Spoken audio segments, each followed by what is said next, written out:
नमस्कार. हिंदू धर्मातील एक महत्त्वाचं पर्व आहे नरक चतुर्दशी हा सण, जो दिवाळीच्या एक दिवस आधी साजरा केला जातो. त्याला छोटी दिवाळी या नावाने देखील ओळखले जाते. या पर्वाच्या निमित्ताने भगवान श्रीकृष्णाने नरकासूर नावाच्या राक्षसाचा वध केला होता, अशी देखील एक पौराणिक कथा आहे. या निमित्ताने सण, उत्सव आणि पूजा अर्चा केली जाते. या दिवशी अभ्यंग स्नानाचे विशेष महत्त्व आहे. त्यामुळे तुम्हाला या दिवशी अभ्यंग स्नान आवर्जून करायचे आहे.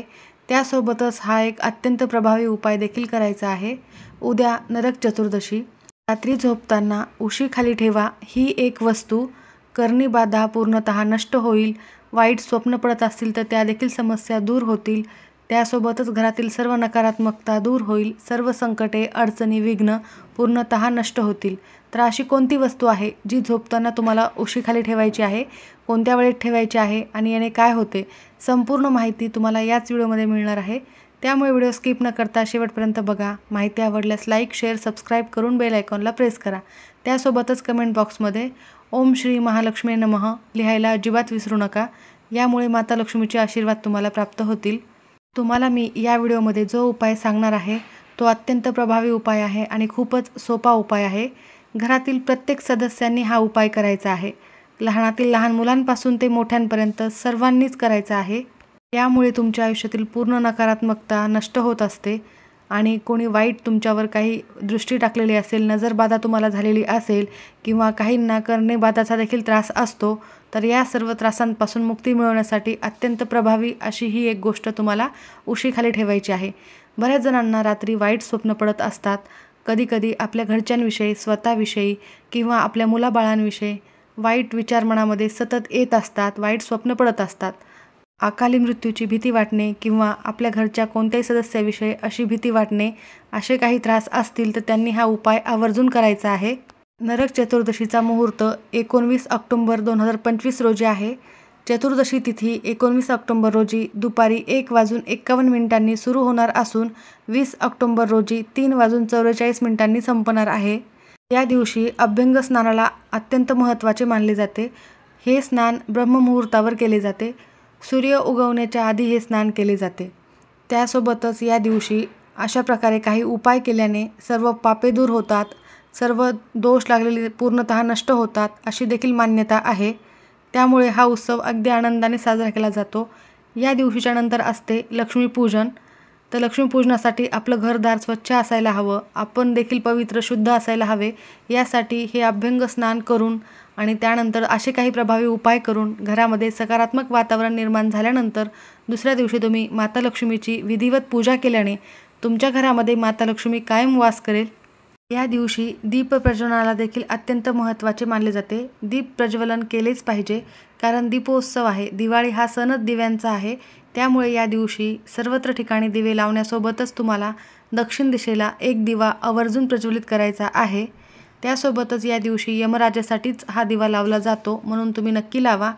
आणि शक्य असेल तर गरीब आणि गरजू व्यक्तींना या दिवशी काळ्या तीळ आणि गुळाचे दान आवर्जून करावे. यामुळे तुमचे काही कर्ज असेल तुमच्यावर किंवा तुम्हाला आर्थिक समस्या जाणवत असतील तर त्या पूर्णतः नष्ट होतील. त्यामुळे तुम्हाला काळे तीळ आणि गुळाचे आवर्जून दान करायचे आहे. यासोबतच तुम्हाला अशा विशेष तिथीवर काही प्रभावी उपाय केल्याने तुमच्या आयुष्यातील सर्व समस्या दूर होत असतात. आणि असे काहीच तिथी आणि काहीच महत्त्वाचे दिवस असतात ज्या दिवशी आवर्जून हे काम करायचे असते. आणि नरक चतुर्दशीला तुम्ही हा उपाय केल्याने अर्थातच तुमच्या आयुष्यातील सर्व संकटे दूर होणार आहेत. नरकासूर नावाचा राक्षस होता. त्या राक्षसाचा वध करून परतल्यानंतर श्रीकृष्णाच्या शरीराला त्याच्या रक्ताचे आणि घामाचे डाग लागले होते. हे डाग धुवून शरीर स्वच्छ करण्यासाठी श्रीकृष्णाला सुगंधित तेल, उटणे लावून स्नान घातल्यामुळे अभ्यंग स्नानाची परंपरा तेव्हापासून सुरू झालेली आहे. हे स्नान सूर्योदयापूर्वीच करायला पाहिजे असे देखील म्हटले जाते. नरक चतुर्दशीला अभ्यंग स्नान केल्याने मनुष्याचे वर्षभरातील सर्व पाप धुतले जातात. या दिवशी स्नान केल्यानंतर नरक यातनांपासून मुक्ती मिळते अशी देखील मान्यता आहे. अभ्यंग स्नानानंतर यमतर्पण आवर्जून करावे. यामुळे अकाली मृत्यूचे भय टळते. म्हणून तुम्हाला एका तांब्यामध्ये थोडेसे पाणी घ्यायचे आहे. त्यामध्ये थोडेसे काळे तीळ टाकायचे आहे आणि दक्षिण दिशेला एखाद्या झाडावर हे पाणी अर्पण करायचे आहे. हे पाणी घरात खाली सांडू द्यायचे नाही आहे. या दिवशी दिवसभर अनेक उपाय केले जातात. तर एक दिवा लावायचा आहे, तो मी तुम्हाला एका व्हिडिओमध्ये सांगितलेला आहे. व्हिडिओ आपल्या चॅनलवर उपलब्ध आहे, नक्की जाऊन बघा. त्यासोबतच उद्या सकाळी अंघोळीच्या पाण्यामध्ये अत्यंत महत्त्वाच्या वस्तू या दिवशी टाकल्या जातात, त्यामुळे तुम्हाला या वस्तू टाकूनच स्नान करायचे आहे. तर तुम्ही नक्की बघा, तो देखील व्हिडिओ आपल्या चॅनलवर उपलब्ध आहे. त्यासोबतच तुम्ही या दिवशी नरक चतुर्दशीच्या दिवशी तुळशीजवळ एक दिवा आवर्जून लावावा, अत्यंत शुभ मानले जाते. असे केल्याने घरातील नकारात्मकता पूर्णतः दूर होते. सकाळी लवकर ब्रह्ममुहूर्तावर स्नान करून दक्षिण दिशेला एक दिवा लावायचा आहे आणि एक दिव्याचा तुम्हाला उपाय करायला सांगितलेला आहे, तो करायचा आहे. आणि त्यासोबतच तुम्हाला तुळशीजवळ देखील एक दिवा लावायचा आहे. दिव्याचा उपाय कसा करायचा आहे तो व्हिडिओ चॅनलवर आहे. त्यासोबतच 11 कवड्यांचा वापर करून देखील तुम्ही ओम ह्रीम श्रीम क्लीम नमः या मंत्राचा 108 वेळा जप करून माता लक्ष्मीसमोर या कवड्या अर्पण करायच्या आहेत. विधिवत पूजा करून त्यानंतर या कवड्या अर्पण केल्यानंतर तुम्हाला तुमची इच्छा मागायची आहे. यामुळे तुमची कर्जमुक्ती होईल आणि आर्थिक स्थैर्य देखील वाढणार आहे. त्यामुळे तुम्हाला ह्या कवड्या दुसऱ्या दिवशी लक्ष्मी मातेसमोरून उचलून तुमच्या तिजोरीमध्ये ठेवायच्या आहेत. असे अनेक उपाय आहेत आणि अत्यंत प्रभावी आणि सोपे उपाय आहेत. तर तुम्ही हे नक्की करा. कवड्या तुम्हाला बाजारामध्ये कुठेही पूजेचे साहित्य मिळते तिथे मिळतील, तिथून नक्की घेऊन या आणि हा उपाय करा. त्यासोबतच आत्ता मी तुम्हाला जो उपाय सांगणार आहे तो आपल्याला उद्या रात्री करायचा आहे, झोपण्यापूर्वी करायचा आहे. तर तो देखील पुढे बघूयात. त्याआधी तुम्हाला आर्थिक समस्या दूर होण्यासाठी अगदी छोटा एक उपाय सांगत आहे. एक चांदीचे नाणे असेल तर ते घ्या किंवा 1 रुपयाचा 2, 5 रुपयाचा कॉईन घ्या.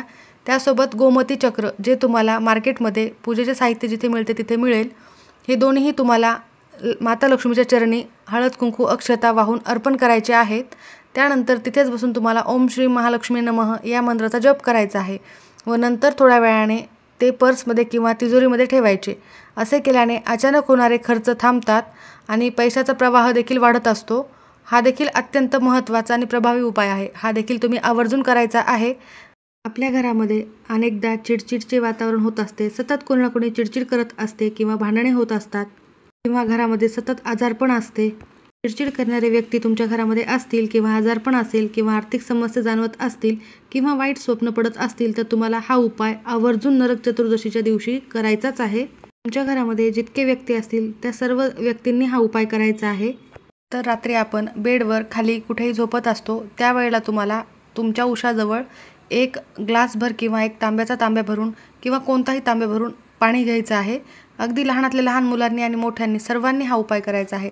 तुमच्या मुलांच्या देखील उशाला एक तांब्याभर पाणी तुम्हाला ठेवायचं आहे. उजव्या डाव्या बाजूला कुठेही ठेवा. तुम्ही जर बेडवर झोपत असाल तर साईडला एक टेबल घेऊन त्यावर तुम्हाला पाणी ठेवायचं आहे. ग्लासभर घ्या किंवा तांब्याभर घ्या, जशी तुमची इच्छा. हे काम तुम्हाला नरक चतुर्दशीच्या रात्री करायचं आहे. या दिवशी अमावस्या देखील असणार आहे, म्हणून हा उपाय अत्यंत प्रभावी ठरणार आहे. आणि यासोबतच तुम्हाला एक तुळशीचे पान ठेवायचे आहे. पण तुळस तोडायची नाही आहे. आपण फुलवाल्याकडून तुळशीचे पानं विकत घेऊन यायचे आहेत किंवा तुमच्या तुळशीच्या आजूबाजूला पाने पडलेली असेल तरीही चालेल, कारण तुळस ही शिळी कधीही होत नसते. आणि ही तुळशीची पाने तुम्हाला तुमच्या उशीखाली ठेवायची आहे. प्रत्येकानेच ठेवायचे आहे. लहान मुलांनी, मोठ्यांनी, सर्वांनी ठेवायचे आहे. आजारी व्यक्ती असेल त्याच्या उशीखाली देखील ठेवायचे आहेत. आणि प्रत्येकानेच आपापल्या उशीखाली एक एक तुळशीचे पान 1, 2 कितीही असो ठेवायचे आहेत.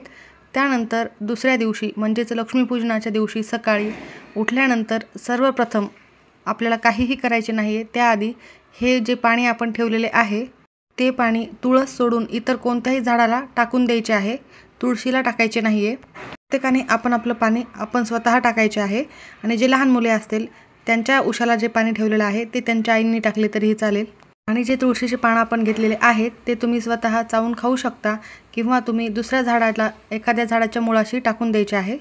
म्हणजेच तुळस सोडून इतर कोणत्याही झाडाच्या खाली ठेवायचे आहेत. तर हा उपाय केल्याने काय होते हे मी तुम्हाला सांगत आहे. पाण्यामध्ये लॉ ऑफ अट्रॅक्शन म्हणजे आकर्षणाची क्षमता खूप जास्त प्रमाणामध्ये असते. सकारात्मक कोणत्याही जे आपल्याला गोष्टी करायच्या आहेत त्या पाण्यातूनच आपल्यामध्ये जात असतात. कधीकधी आपल्यामध्ये खूप नकारात्मकता असते. सतत वाईट विचार येत असतात, वाईट स्वप्न पडत असतात. आपल्या जवळच्या व्यक्तीच्या मरणाचे किंवा आपल्याच मरणाचे विचार अनेकदा आपल्यामध्ये येत असतात. तर अशी सर्व नकारात्मकता, निगेटिव्ह वाईब्स हे पाणी शोषून घेत असते. हे प्रत्येकाने करायचेच आहे. मासिक धर्म असेल तर हा उपाय करता येणार नाही. बाकी स्त्रिया प्रेग्नंट असतील त्यांनी हा उपाय केला तरी चालेल किंवा तुमच्या घरामध्ये सुतक असेल तरी हा उपाय करता येणार नाही. कारण या दिवसात आपण तुळशीला शिवत नसतो आणि तुळशीची पाने आपण घेणार आहोत. भलेही ती दुकानावरून आणलेली का असेना, पण तुळशीमध्ये माता लक्ष्मीचे रूप असते आणि नकारात्मकता पूर्णतः दूर करण्याची शक्ती असते. म्हणून तुम्हाला या दिवसात हे घेता येणार नाही. उद्या जास्तीत जास्त विष्णू देवतांची सेवा करावी आणि हे पान तुम्ही उशीखाली ठेवल्यामुळे तुमच्यातील सर्व नकारात्मकता दूर होऊन सकारात्मकता तुमच्यामध्ये जास्त जाणवायला लागते. म्हणून तुम्ही नक्की करा. आणि विष्णूची सेवा करत असताना व्यंकटेश स्तोत्र, ओम नमो भगवते वासुदेवाय नमः या मंत्राचा जप जास्तीत जास्त करावा. विष्णू सहस्त्रनाम आवर्जून ऐकावे. माहिती आवडली असेल तर लाईक करा. तुम्हा सर्वांना दीपावलीच्या खूप खूप शुभेच्छा. खूप खूप धन्यवाद.